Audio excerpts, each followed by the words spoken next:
प्रभु मैं तप करना चाहती हूँ, पर शास्त्र की आज्ञा है बिना पति की अनुमति के माताओं को स्वतंत्रतया कहीं बाहर से सुन करके, महाराज ने बताया है, व्यास जी बता गए, अमुक पंडित जी बता गए, अमुक कोई सन्यासी महाराज, नहीं करना चाहिए। माताओं को जो व्रत करना है, जो तप करना है, जो अनुष्ठान करना है, अपने पति की अनुमति से ही करना चाहिए। अब ये अनुमति राजी से नहीं दें तो जैसे उंगली टेढ़ी करनी पड़ती है घी निकालने के लिए, तुम पे बहुत रास्ते आम हैं, मना लो, परंतु बिना उनकी अनुमति के नहीं। क्योंकि बिना पति की अनुमति के होगा तो निष्फलम खलु यत भर्तु रच्छंदेन क्रियेत ही।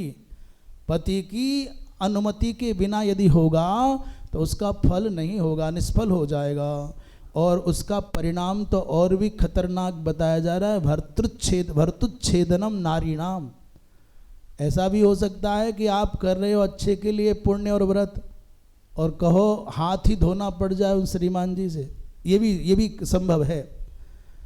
भगवान कृष्ण ने कहा अच्छा ये बताओ नाराज क्यों हो, तो बता दिया सत्य, कसम खानी पड़ी, सैकड़ों कसम खाई भगवान, कसम दी भगवान ने, तब जाके बताया कि वो जो फूल आया था, कभी कभी माताओं के रूठने के आकार बड़े होते हैं पर कारण बहुत छोटे होते हैं। धरती आसमान एक, पर रोना धोना उठना पीटना कूटना सब, पता क्या, बोले फूल के चक्कर में परेशान है। रुक्मिणी के को क्यों दिया आपने फूल, हमको क्यों नहीं दिया। तदेवम सती नेच्छामी जीवितुम मान वर्जिता, आज मेरा सम्मान चला गया इसलिए जीना भी नहीं चाहती।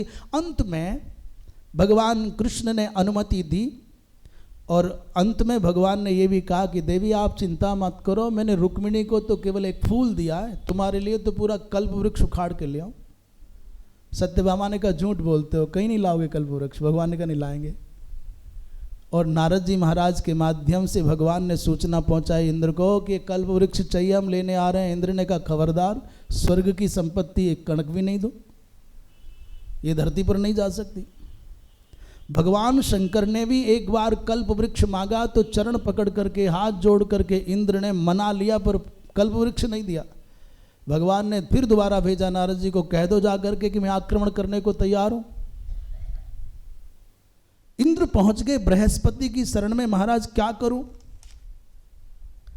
नारद जी महाराज ने भगवान कृष्ण की बड़ी महिमा सुनाई।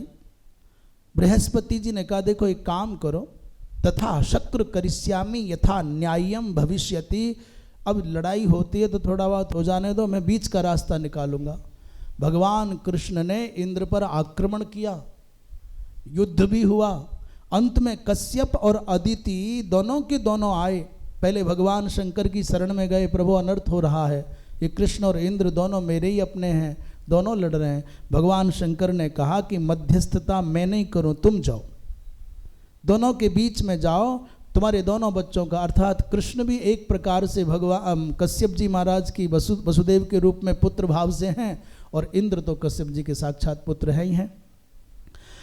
कश्यप जी महाराज ने समझौता कराया, तब बात बनी, और अंत में भगवान कृष्ण को इंद्र ने कल्प वृक्ष दिया कि प्रभु ले जाओ।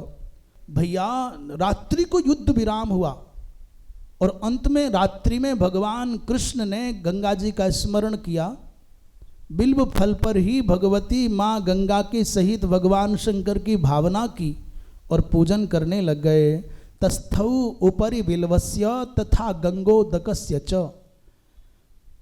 बिल्व की जड़ में भगवती माँ जगदम्बा की पूजा का विधान देवी पुराण में आता है। भगवान राम ने रावण पर युद्ध विजय प्राप्त करने के लिए पूजा की थी, और बिल्व फल में यहाँ भगवान शंकर की पूजा का वर्णन। तो भगवान कृष्ण भगवान शंकर की पूजा करते हैं, और भगवान शंकर ने प्रसार्य दक्षिणम हस्तम नारायणम अथा ब्रवीत।